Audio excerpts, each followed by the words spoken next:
All right, well, welcome to my session.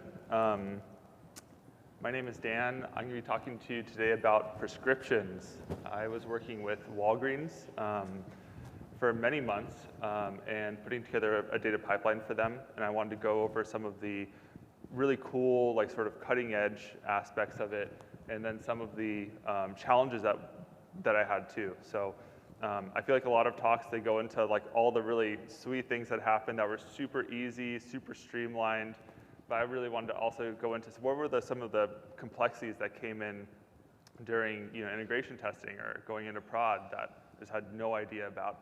So with that, I'll get started. Also, I was supposed to present this with my partner's architect from Microsoft, Adam Sanders, who's a super cool guy. Unfortunately, he couldn't make it, so I'm doing it on my own.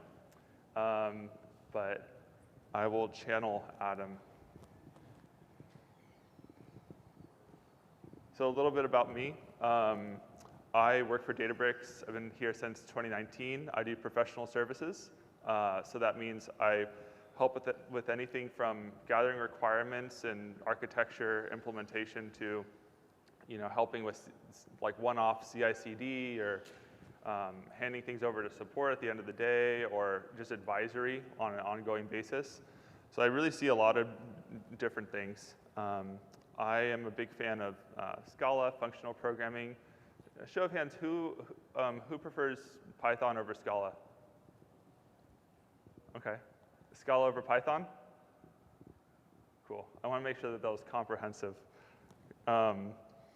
I actually started off in R. I was a data scientist beforehand. And R, if you get really into the nitty-gritty, it's very functional. So I really took to Scala. And this project was actually, hard requirement was to use Scala, and for good reason, which I'll show you later. So let's get into the talk. So also, quick show of hands. Who's familiar with document databases or has used document databases? Okay, about half. How about CosmosDB? Okay, a little bit less than half. Cool. Very good. And then who is familiar with streaming and uses streaming? Cool. Not everybody. That's good to know. Okay, so for this talk, we're going to be talking about the streaming use case at Walgreens. And I'm going to be going into sort of the technicals of what exactly was the data, what were the exact requirements, and then I'll go into what was the architecture. So we needed to make some key decisions about how we were going to denormalize or normalize the data so it's available, and we use CosmosDB for that, for hosting data. And then I'll get into some of the complex issues that we faced. So what were some of the known complexities that we had up front that we recognize that this is going to be not trivial to complete, and then I'll go into some of the unknown things that came up later on that I wish I had known at the outside of this project. So let's talk about the use case. So the use case here is with Walgreens, they manage roughly half of the prescriptions in the US, and they have Boots in Europe, which also processes prescriptions. And the idea is that all of your prescriptions need to be available from the mobile app. So everything is running on-prem in their Oracle on-prem architecture that's processing all these transactions, but all of that needs to also be accessible from the mobile app. So what they were really looking for is they wanted to have a 2-minute end-to-end SLA. So within 2 minutes of your doctor calling in your prescription or the fill being available, you need to be able to see that in the mobile app. And then also there needs to be a 1-second lookup. So if you click the button on your mobile app, they weren't okay with it taking more than 1 second to retrieve the information and come back. So the information that was required was coming from multiple fact and dimension tables, which makes it a little bit complicated. It's not just one nice table. And then also, hard requirement is the data need to be processed in the right sequence. So, I mean, this is essentially a change data feed issue, right? Everything is happening on-prem, we're setting up CDF, and it's going into CosmosDB. So if there's any sort of like outage or there's any kink in any step along that, we need to make sure that this is going to recover perfectly and it's not going to process things out of order. Like for instance, if you process, if you get 3 updates to some record and you process those updates out of order, then the consumer looking at the mobile app could see the difference, and they didn't want to they didn't want to have any consumer impact if there's any issues. The other thing that was a requirement here, which actually made things easier and then also harder, which I'll get into later on, is everything was to be voltage encrypted end to end. So as a developer, I actually made like using the data pretty seamless because I got it voltage encrypted and I wrote it voltage encrypted. And it did come back to bite me, but I'll talk more about that. So let's go into CosmosDB. This was the database that we used for the mobile app to hit. So if you're not familiar with document databases, as some of you indicated you weren't, basically the idea with document databases is that it provides constant time lookup for your records. It's really optimized for if you want to look up one record. So like for instance, if I have the app, I want to look up what is my prescription. I'll go to the document DB and I'll return that one record, and it's really fast. It's constant time. It's like basically a big hash map in the cloud. And that return time, once it gets there, is measured in the tens of milliseconds. This is on, if you're coming from a Spark background and Parquet, it's a very different point of view. Because if you try to get one record from Parquet, if your table isn't organized well, it could be really slow or really fast to get that one record. So CosmosDB is basically a document database. It used to be called Azure Document DB when it came out in, I think, 2015. But now it's CosmosDB. So the idea is that it's serverless, fully managed. Since its inception, now it has other APIs. So it's not just a document database. It has a Postgres API. It has a Cassandra, like column stores, and a few others like graph data types. And the idea with it is that you just set your desired consistency level, anything from eventual consistency to strong consistency, and you just pay more if you check the other box. And then you just specify your request units, and that's just basically under the hood how many servers are devoted to your workload. So that's basically CosmosDB. We wanted to use it because of the constant time lookup from the mobile app. And then this is the data that we are working with. So you can see that there's 5. The top 5 that are in green are all fact tables. So they're data that was sort of streaming in as part of the CDF sequence. And then we had 3 dimension tables that were more static tables. And I say more static because they were changing pretty often, but they weren't streaming in. So looking at the data here, we have the RX table. And the RX table is sort of like the parent table. For one prescription, and by prescription I mean like you go to the doctor and the doctor gives you a prescription. That's the type of prescription, like a person, like a patient with a drug at a certain time getting prescribed that thing. That's one row. Then with every prescription, there can be multiple matches in the RX transactions table. The transactions table basically says, these are all the operations that are happening on this prescription. So if you go and get a refill, that's like a transaction. And there's lots of business operations that happen as part of that.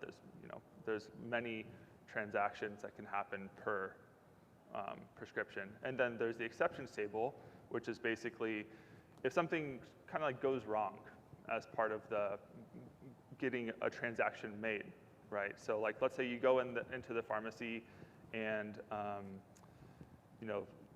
they check your ID because maybe it's a really sensitive drug, and you don't have your ID, or maybe actually your identification isn't, you can't verify it.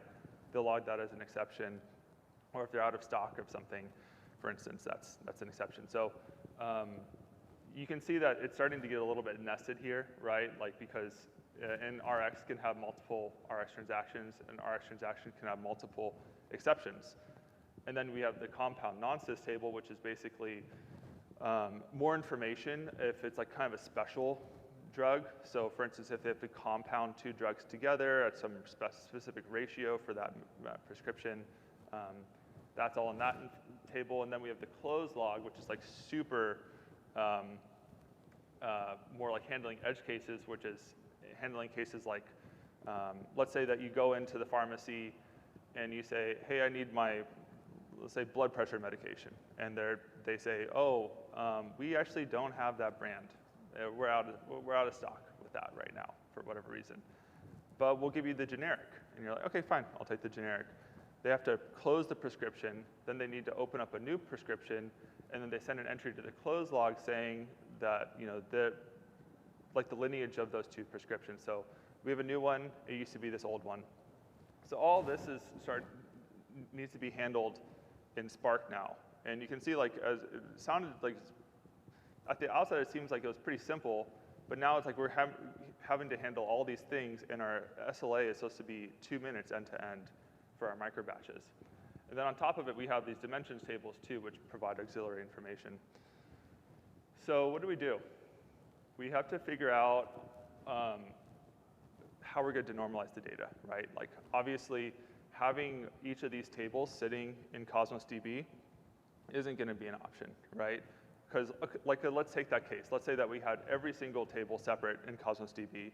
Then from your mobile app, you would have to go to CosmosDB, get the information from the RX table, come back. Then you have to go back to CosmosDB to get the information from the transactions table, come back, and you have to do that like probably half a dozen times, right? So that's not an option because that would have taken like 10 seconds, 15 seconds, would way exceed what we want to do. Of course, if we have network issues, it's even worse.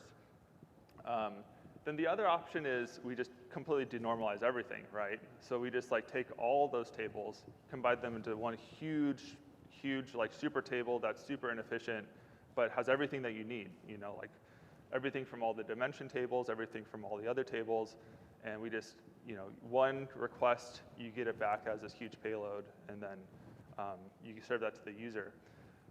So then the mobile app, like you're going to get that 1 second SLA, no problem, for the lookup, right?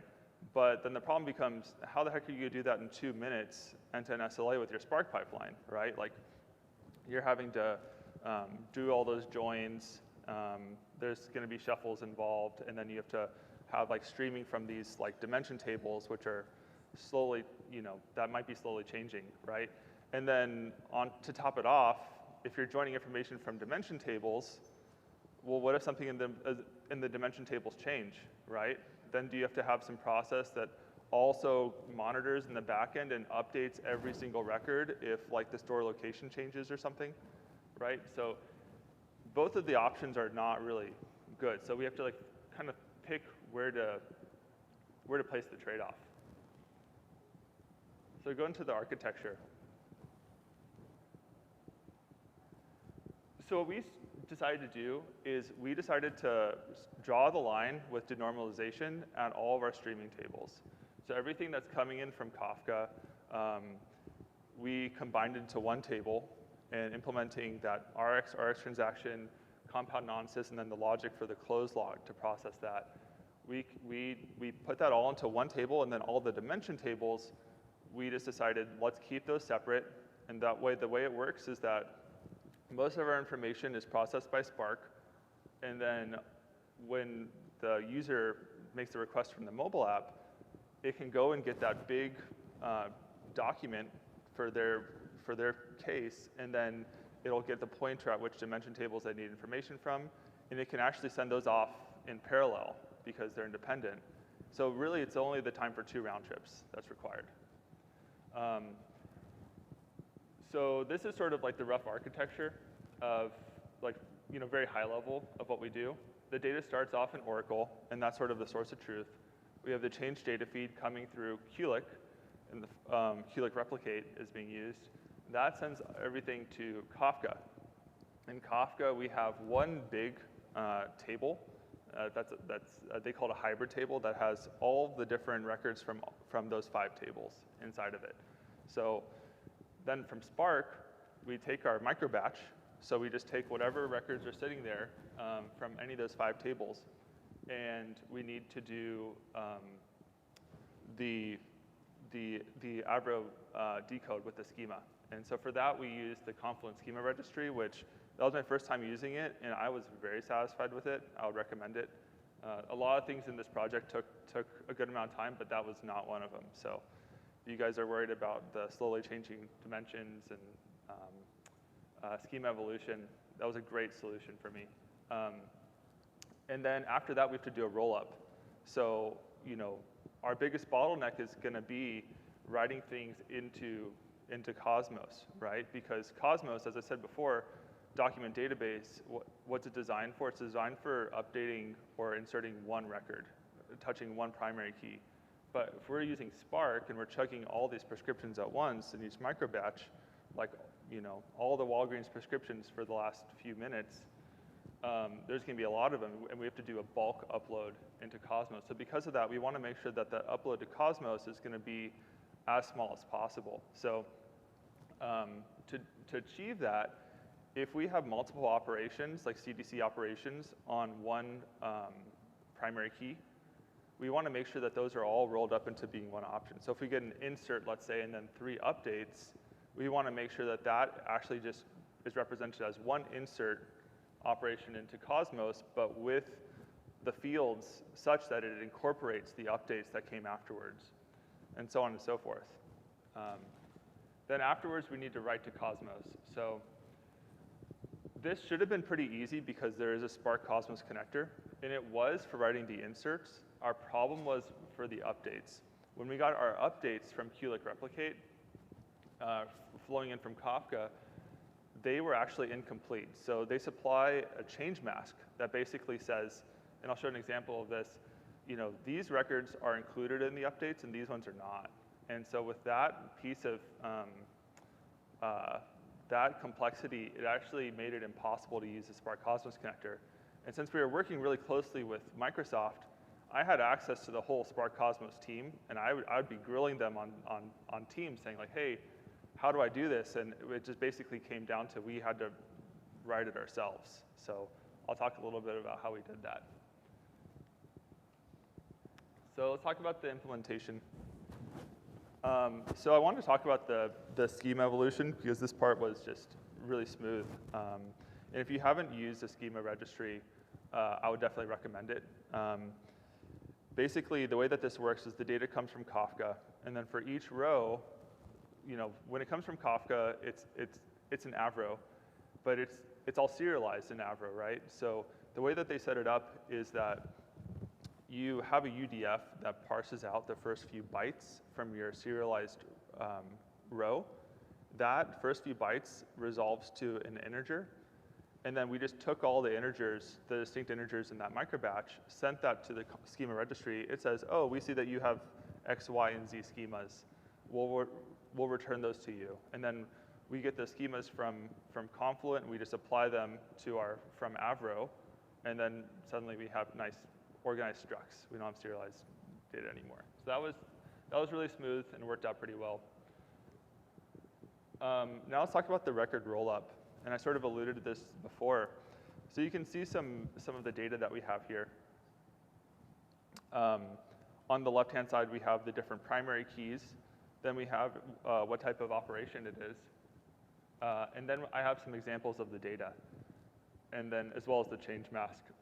So you can see that the insert operations are pretty simple. The change mask is just 1 all the time, so we need to take all these records.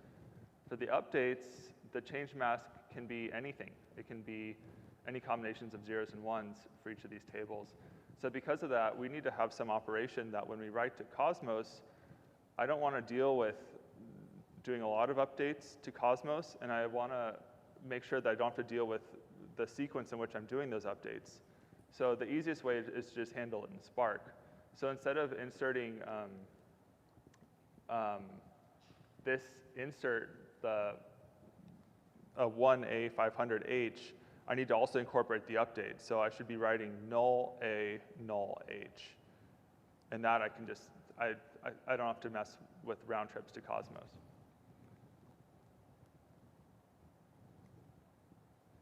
So the solution that I found that worked out pretty well with this was the Aggregator API. We were using Scala. If you're in Python, you could probably use map and pandas. But in Scala, the Aggregator API worked for us. And I thought the Aggregator API was actually really cool to use. And it was actually a lot more performant than I thought it was going to be. If you haven't heard of the Aggregator API before, it's basically the successor to user-defined aggregate functions, which have been deprecated. I think as of Spark 3, they're deprecated. The way that the Aggregator API works is pretty cool. So what happens is that we had guaranteed that each primary key, for a primary key, it was guaranteed it was always going to be part of the same Kafka partition. So that's pretty easy to set up. And then there's a natural affinity in the Spark Kafka connector that will give an affinity between the workers and the Kafka partitions. And so the way that this works is that all of the data for a given document, one primary key, will flow into a worker. And then the way the Aggregator API works is that we have 4 main functions. One is 0, reduce, merge, and finish. So inside of the worker, what we're going to do is we're going to go through our ordered events from a given document, and we're going to roll them up in a reduce. So we define our buffer with a 0, and then we take our first record and we put that into the buffer and we resolve it. Then we take the second record and put that into the buffer, and so on and so forth until we've gone through all the records. So this is where I do the logic of looking through the change mask and say, okay, we need to update what's in the buffer with these fields that were marked as changed in the change mask. So in each worker now, we've done this reduce, and then there's a merge function that will combine all of the contents from each of the workers. And then there's a finish function which will basically take our resultant buffer and give us back what we're actually interested in, which might be some subset of the buffer, or the buffer itself, who knows.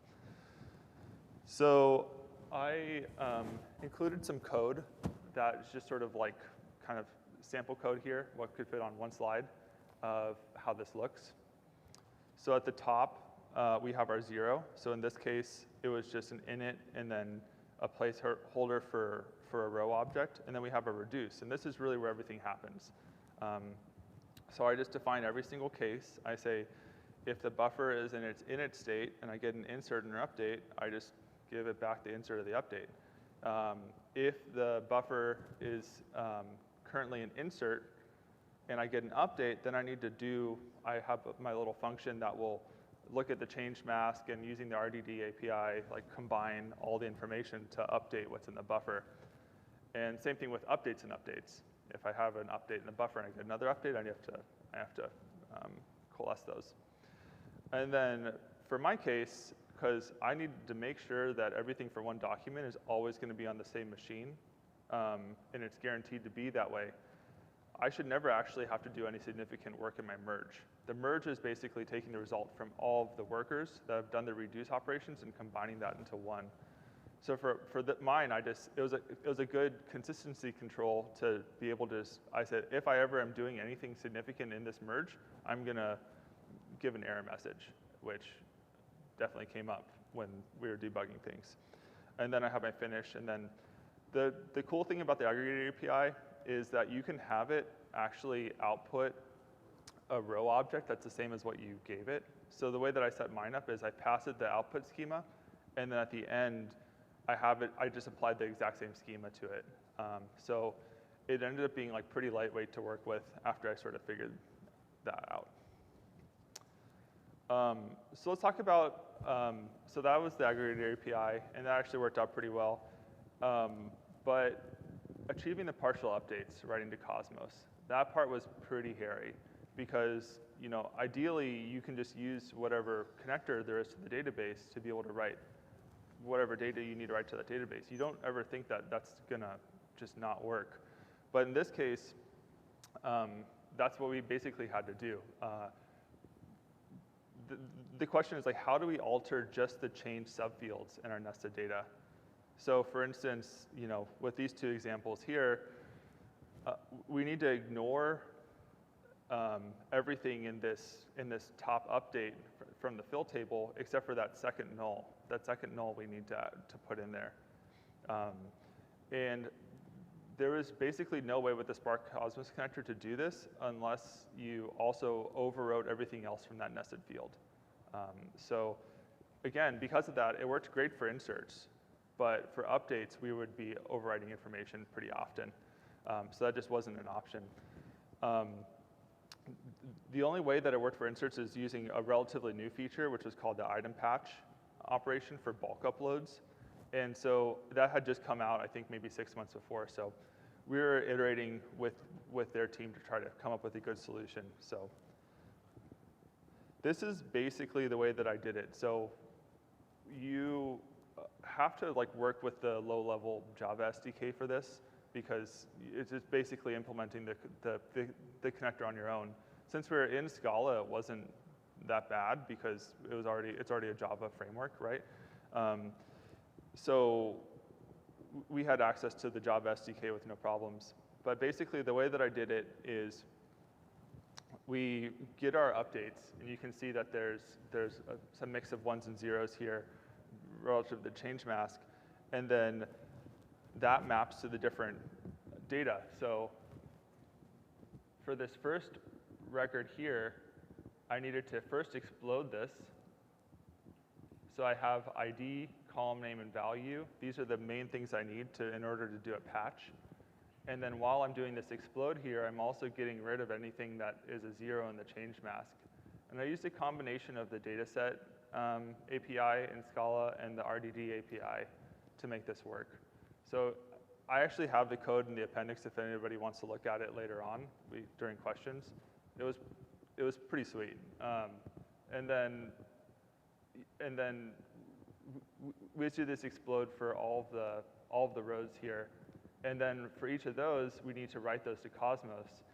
So the way that the item patch works is that you can't just submit them all at once for everything, or else it will actually go through and have the same operation that the Spark Cosmos connector was doing, where it was overwriting things. But if you tell it in one bulk upload, we're only hitting this one field for all of our affected records, it can do that just fine. So basically, we define our item patch operation, and then we just send all the operations that act on the same field, we send to the same executor, and that executor runs that update. And that worked out pretty nicely, because if you think about it from a big O notation point of view, right? We don't want to be sending these all off one off, because then it's just gonna scale with the number of records. It's gonna be, I guess, on the order of n. But in this case, our complexity is gonna be based on the number of columns we have in our tables. So in this sense, it's a constant time complexity. So basically, yeah, the operations on the same fields are submitted together. OK, now I want to go through some of the unknown complexities that we faced. And these are, the things I went through before were difficult, but we got through them. These ones are the things that we just had really no idea that we were going to be hitting them.